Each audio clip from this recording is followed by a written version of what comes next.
மிகப்பெரிய ஊழல் ஆட்சி. ஒரு மினிஸ்டருக்கும் 60,000 கோடி 70,000 கோடி என்று இருக்கின்ற ஒரு ஊழல் நிறைந்த ஆட்சி.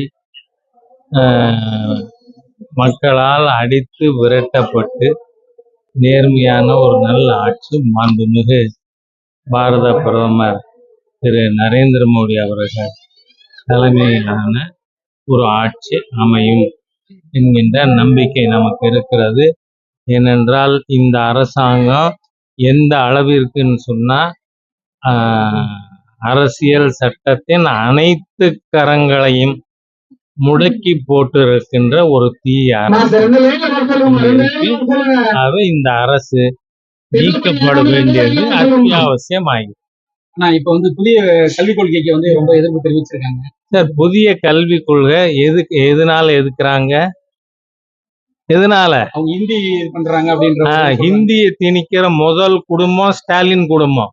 உண்டா இல்லையா? யோசிச்சு பாருங்க. ஹிந்திய முத திணிக்கிற குடும்பம் ஸ்டாலின் குடும்பம். வெக்கமா இல்லையா? நீங்க சமச்சீர் கல்வி கொண்டு வாங்க. உங்க மக சமச்சீர் தாமரை சமச்சீர் கல்விய கொண்டு வருமா? யாரை ஏமாத்துறீங்க? அதெல்லாம் அந்த காலம். இனிமே மக்களை ஏமாற்ற முடியாது. சமச்சீர் கல்வியை புறக்கணிக்கின்ற தமிழ் விரோத தீய அரசு ஸ்டாலின் அரசு. அது நீக்கப்பட வேண்டும்னு நீங்க சொல்றது. விஜய் யார் ஓட்ட பிரிப்பார்? யதார்த்தத்தை பேசுவோம். விஜய் பிரிக்க போறது திராவிட முன்னேற்ற கழக, அதுலயும் குறிப்பா திருமாவளவனோட கட்சியின் வாக்குகளை விஜய் பிரிப்பார். அதை தவிர அவர் பிரிக்கிறது தேசிய ஜனநாயக கூட்டணியிலிருந்து அவரால் எந்த ஒரு ஓட்டையும் பிரிக்க முடியாது. அதனால விஜயின் வருகை நிச்சயமா அது திராவிட முன்னேற்ற கழகம் பாதிக்கும். அதோட மட்டும் இல்லை, நாம் 79 பார்த்தோம். தஞ்சையின் தலைநகரம் அன்னைக்கு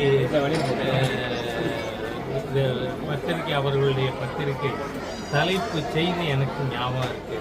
தஞ்சையின் தலைநகரம் கழக கோட்டையின நிறுவனம்.